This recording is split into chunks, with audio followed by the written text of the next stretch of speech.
hello. Welcome once again to EOB's Salon Talk.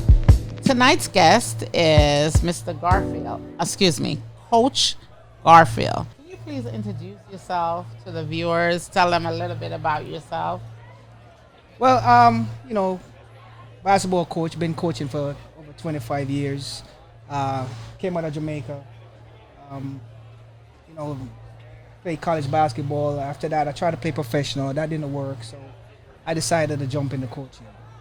You know, so that's pretty much. I coach junior high school, college, and professional players. So I'm Jamaican, and you came out of Jamaica, and you're coaching basketball, not soccer, or they call it football. No, it's soccer. Football. Not soccer, or we say football. Not football. You're coaching basketball, which is impressive to me, Right. actually. But apart from you just coaching basketball, I want to have a conversation with you what it truly means about coaching, because I'm thinking a lot of people are not really aware how important it is to have coaches as role models to our kids in 2019. Well, first of all, I always say that a coach is a kid's parent when the kid's parent's not there. A coach That's right. is a mentor. Coach is a teacher. So whether you like it or not, the moment you get in the coaching role, you automatically become the kid's parent. Mm-hmm. You automatically become a role model. So whatever you do, whatever you say, the kids is watching. So you're impactful. You create an impact in the kids' lives. So I'm going to call this segment the daddy effect. And the reason I'm going to call it the daddy's effect is because it's very, very important, I think, for kids to have male role model. There's a lot of kids out there that there's not a dad or a father figure in their life. So for me, I love when I meet a coach like you that is so passionate. What I find from you is that you are very, very passionate about what you do. Right. You care about the kids. I mean, I know we've seen on the news lately a lot of coaches, they don't do the right thing. They abuse these kids. We'll speak on that later.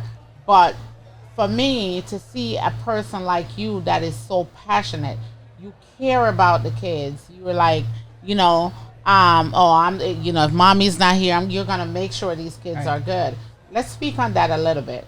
In a society where we have a lot of people that are bad people, so to speak, that are out there taking advantage of our youth, what would you say for skeptics that's looking on you and saying, oh, he's a coach, and I feel like the respect is not where it should be? Well, for me, I'm more concerned with the development of the kids. Right. So what society thinks and their belief system, that doesn't affect me, or I don't let it affect me, or I try to take it away from my kids, because I'm teaching them life. And Right, sports in right. itself teaches about life. So I'm hard on my kids on the court, but I'm also very supportive Got of it. them. I help them with their homework, and all my kids are going to college. There's no ifs or buts. They are going to college. So the moment a kid call me, hey, coach, I'm looking to work out, the first question I ask, how serious are you? Because all my kids, I'm very intense, and all my kids are going to college. So you're not going to come to my workout today, I won't see you again. So I'm very intense, and I make sure that I'm teaching them life skills. So I'm Right. teaching not for now, but I'm making sure that they achieve something with the sport, or achieve something outside of the sport. So for me, that's impressive, because I have a foundation, and one thing I see a lot of it's called the Jobs Foundation.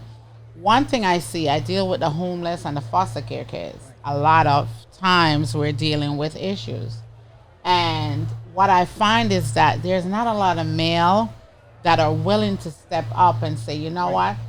This is me. You could talk to me. It's okay. I could provide guidance. Sometimes too, if a kid is going through something and there's someone there, like I respect my coach. I respect my my teachers. I respect my pastors. So if those people are there as role model, Right. and you're saying, you know what, I need you to go to school, to college, you could do this. It's good. This is gonna, you can't play sports unless you go to college. Right. I think for me, that is one of the best motivator you could have in today's society. So I Right. thank you for that, sir. I truly thank you because as a person, well, a little back, so I didn't really grow up with my dad around. I do know my dad. We built a relationship after. And I could say that for me, maybe if I had a dad around, I would be different in a lot of ways. So I know the Right. value of having someone around that's going to help the kid and say, you have to do this. You must do that. Right. I need you to do that. I believe in you. So for you doing that, I truly, truly thank you. Now, what would you say about, there's a lot of things going on with coaches that's doing stuff. How would you classify them? I mean, I personally wouldn't put them in the same category as you. But they're still coaches, they're still out there doing teachers and, people in leadership role Right. that kids are supposed to look up to. They're out there abusing or doing certain things. What advice or what would you say to Well, okay, if we talk about in terms of coaching, there are coaches that take the sport beyond sports. wow. So if you automatically are a role model. So the way you carry yourself, the kids are watching. So you have to be and let's clarify our role models. Let's say positive role models because there are That's role right. models That's right. that are negative. So to be a positive role model, the kids are watching you. So you have to be a positive role model and um you practice what you preach, so to speak.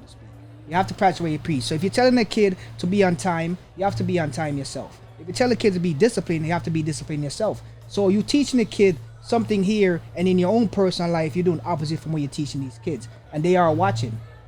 So you want to be practice what you preach. You want to be good role models, and that's what you try to do with these kids. Well, sir, I thank you because, and I'm actually truly blessed and happy that you say positive role models. Because there's a lot of role models, quote unquote, role models that hangs around.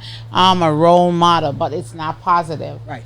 So I don't think, people like you, I would call you one of my unsung heroes Right. because you put you're selfless in what you do. Like I Right. spoke to you on many occasions, like I'm talking to the regular, and what I find is like you actually do care. You love what you do. Like you put your whole heart into it. These are my kids, and you make sure that they're Right. good. If they need lunch, you're gonna make sure, okay, what do you need? Was it the lunch why you didn't do homework? Is it a book? I'm gonna go out and I'm gonna get you this book, but you have to finish your homework. Right. So for me, I'm grateful for that. And if there's anything I could do to assist you at any given time, actually I might flip it. 'Cause I might need you to assist me Right. actually with some of these, December 16th, I'm doing the give back. So I might need someone. I mean, people are looking to see an NBA player and this player here. I need real people like you Right. that are out there doing what you do. You're out there serving the community. So once again, as a community server, I'm going to say thank you. Is So- there anything Well, else? to add on to what I was saying also is there are coaches that teaches winning on the court, Wow. and I teach to win in life. So I like that one. they're very aggressive and they let their emotion take the best of them in the game. Well, I teach after the game. What's going to happen after the game? What's going to happen next year, next week? What's going to happen when you graduate high school? What's going to happen when you graduate college? So I teach about life. I don't teach for the current game. And that's the difference between coaches that you see or like that or very negative to the kids or coaches that's positive to the kids.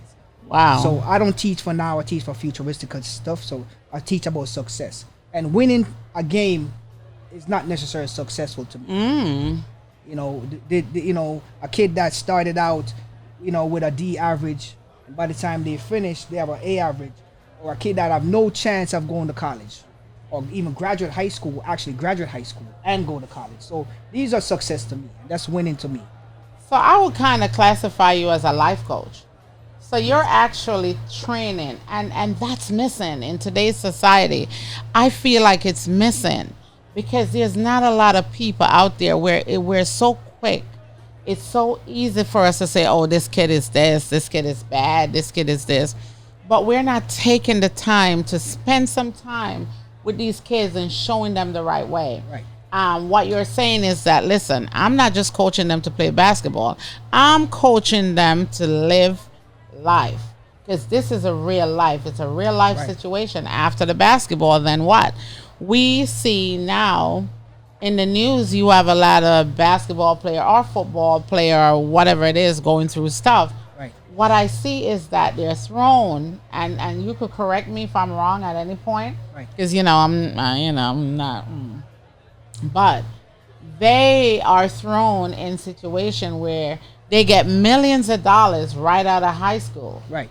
But the problem I find is that they are not ready, and they weren't mentored or coached on how to actually manage that success. Right. So I thank you, and I really think you should do more with that. I think you should definitely do more where you take it to a level where you're training these, even some of these now athletes, these superstars. Right. They need to learn how to manage their money. They need to learn how to be real individual Right. off the basketball court, because no one is telling them that. Society makes it look like they could go ahead and they could do this. They have money and they could buy bottles and they could buy that. After the light is turned off, then what? So I wanted to have this conversation with you. I wanted to invite you, and I really appreciate you coming, because I wanted to talk about the impact Right. it has on the kids, on our youth. Coach Garfield, I have one more question for you, or maybe a few more. So what is your thought process now? You've seen a lot as a coach. Right. You've seen kids go back and forth. What are your thought process on parenting in today's society? Well, what I notice is that the parents nowadays gets younger every year. Amen. Every year. So, when I was growing up, my grandparents was 85 years old, 75 years old. Now grandparents are 45, 40, 35. Younger. Yeah, and what happened as parents is that because we were so strict, our parents are so strict, the new parents, the new generation parents are not being strict. So now their kids are being the bosses in the house. And that should never happen. Kids supposed to be kids and parents supposed to be parents, but we are allowing the new generation, we are allowing our kids to be the bosses in the house. So there's no structure. There's no that's why a lot of kids have behavior issues. But how hard do you find that scenario then is for you? How hard is that for you as a coach? Well, the kids that I my first day in practice, I let them know what I expect from them. So I set the tone early. Listen, this is what I want, and this is exactly what is going to happen. Now we can have a conversation after practice, but during my practice, this is how I'm going to do it. There's no negotiation. There's no, no, I don't want to hear anything. So the moment you're going to coach, come to my practice, that's how the practice is going to be. Now, afterwards, we can have a conversation. We can talk about it. But you come into my practice, this is my practice, not yours. And then it becomes our practice. So when we get confident with each other, then it become our practice. So you basically set the tone. Yes. So in other words, you set the tone. This is my house, and this is how it's going to run. Right. So for the kids, do you find that to be very difficult though? Because these kids now then, Well, if there's no structure at home, how difficult it is for you to actually get that child to be structured. Well, you want to build confidence with these kids, and you want to show them the success. So kids always look at role models and they consider success as money or winning or whatever. So they see that, okay, I notice when you work with that person, they improving their game, they improving their mentality, they're improving everything. So I'm going to listen to you because at least you know what you're saying, and at least you care. That's the key, caring. Because a lot of times, they go home and the parents tell them what to do, and they feel like the parent don't care. So you always want to bridge the gap. You let them know this is my house, but you also bridge the gap. This is the reason why I'm telling you this, because in life, You explain to them. You don't say, "Oh, this is my rules and that's it." Like this is not prison. It's not an Okay. autocratic thing of government. So you bridge the gap. Always bridge the gap. Having conversations is very important. So you're saying that, in other words, parents out there listening, this is a great advice, I would say. So you're saying, instead of making it so hard, say, listen, have a conversation. Set your rules, but have a conversation. Allow that child to speak to you, and Right. you said, this is what I'm expected. So, And why? and why you're expecting Exactly. that. Why? Okay. So, Always ask why. not a parents, but parents out there, I would say, great advice. Great advice, because as a hairstylist, what I see a lot is kids are coming into even the salon, and at 5, 6, 7 years old, parents are not able to control the kids. Right. And for me, you as a coach, I'm like, wow, I would not want to be a coach. How do you do it? How do you control? How do you control but still show love at the same time? I think that's where the gap is. Well, like I said earlier, you have to bridge the gap. If you show discipline, you show strict, and you let them know from the beginning, you cannot be lackadaisical or soft in the beginning. All of a sudden, you want to be hard and tough later on. So Be no, consistent. exactly. So you set the tone early. This is what I expect. You can go somewhere else. Yeah, when I was growing up, this is what was expected of me. I had to go to school. I had to come home directly after school or after my activities, and I had chores. But not And I anymore. must bring home A's. There was no negotiation about me going to school every day, me bringing home A's, me coming home directly after school or my after school activities, and then me doing my chores. There was no negotiation. And that's the difference between parenting then and parenting now. Ah. Parents are negotiating with their kids now. There's no negotiation. You're a child, so you stay in a child's place. And what I'm saying now, all the kids are grown at 12. All the kids are Okay. grown at 9. So no kids are being kids anymore.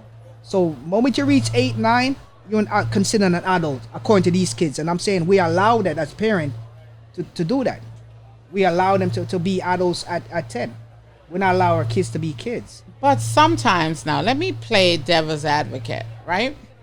So I'm sitting and you're dealing with a parent that's a single parent. Because a lot of times that's the issue we're having. Right. You have a lot of single parents out there right now. And they have 3, 4, 5, 6 jobs. They're going to work. They're coming home. They have the kids. So they have to put a roof over their head, one. They have to make sure this kid eats. They have to pay for school, provide, in other words, for this kid. Right. Sometimes for these parents, I feel, they don't really have the time to provide that structure because they're never home. Right. So kids are being governed by Themselves. YouTube, a tablet, a TV. So this is why I believe mentorship, coaches, teachers, those people should be held, unfortunately, at higher expectations. And I love what you do because of that particular reason. Parents are not always going to be there, but we need these young men and women to be our future presidents. We need them to be our future councilperson or prime minister or wherever you are in the world, mayor, council lady, judges, lawyer, doctors. So unfortunately, when I was growing up, if I'm in my 40s, and if someone saw me on the street and I wasn't supposed to be there, my parents would know before I got home. So my thing is that we need to get back to it where we could help each one help one.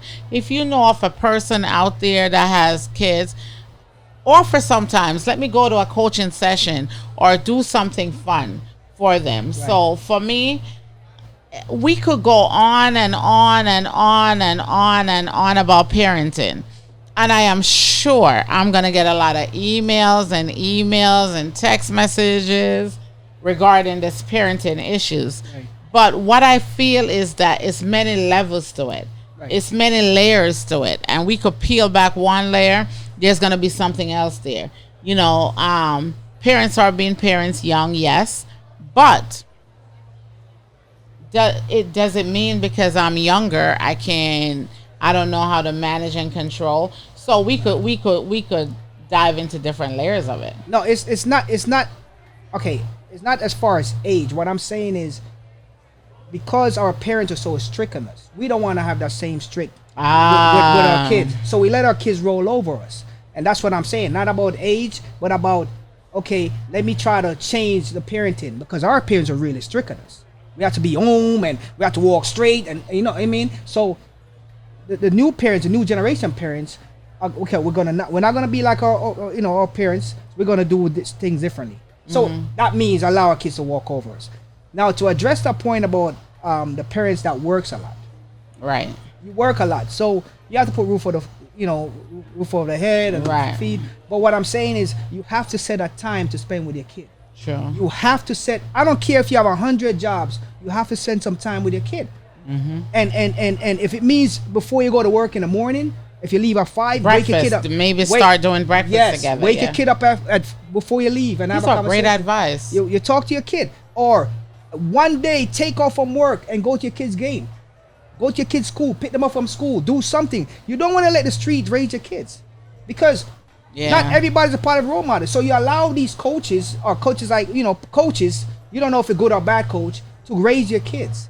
And you don't know anything about this coach at all. You don't know anything about these teachers or these mentors or these guidance counselors. You don't know anything about them. So you practically leaving them in the hands of strangers. Yeah. So what I'm saying is, there's being a parent and there's being a parent. So there's the parent where you provide, there's parent where you nurture your kid. And I'm saying, though, we forget about the nurturing part. We provide it, but we forgot about the nurturing part. And that's what's lacking in today's society. We all provide for you, all the stuff I gave you. What about a hug? What about loving? What about spending time with me? You don't know what grade. You didn't even know what grade I'm in. Do you know I've dated? And my fault is, like I say, I dated people that actually, and it's weird to say this, they don't know what it means. Like, if you walk up and hug them. I've seen young girls, and I said, no, I'm a hugger, and they're like, it's weird, right, where you hug them. And I was speaking to a young lady, and she was like, oh, my boyfriend don't know how to show love, da da da da. So I just say, but it all ties back to how they were brought up. Right. Kids not getting the love they need from their parents. Most times parents feel like what the child needs is for you to give them money, like you said, right, or clothes, or the finest things in life, when sometimes all a child needs is a hug. All a child needs is to hear from their parents, I love you. Do you know how many people have never heard those words from their parents? I love you. Or from someone that actually means it. I love you. We are afraid as a society, as a people, to say, I love you, my brother. I love you, my brother. Thank you for what you do. Right. But I love you, my brother. Thank you for what you really do. And that's from my heart, because I know what it means to actually say I love people. But right, unfortunately, I need to figure out. See, there's a lot of issues, but I like to deal with solutions. What do you think we could do as a people now to start changing that narrative? Well, this all alpha male, alpha female, I have no idea what it means. That means you're not supposed to show affection. That's exactly what it means to me. This alpha male, alpha female, let me walk around like this. Oh, you gotta be. Exactly. Okay. So it means nothing to me. So that's what everyone wanna be, this alpha whatever, alpha this, but there's nothing wrong with showing affection. And we need to start showing emotion. We need to start showing affection. We need to start let society know that showing affection is okay. It's okay. It's okay. You don't have to walk around all tough every day, and you can show affection. Well, thank you, sir. It's been a pleasure. EOB Salon Talk was recorded at Steamhouse Restaurant and Lounge at 128 Gramerton Avenue, Mount Vernon, New York.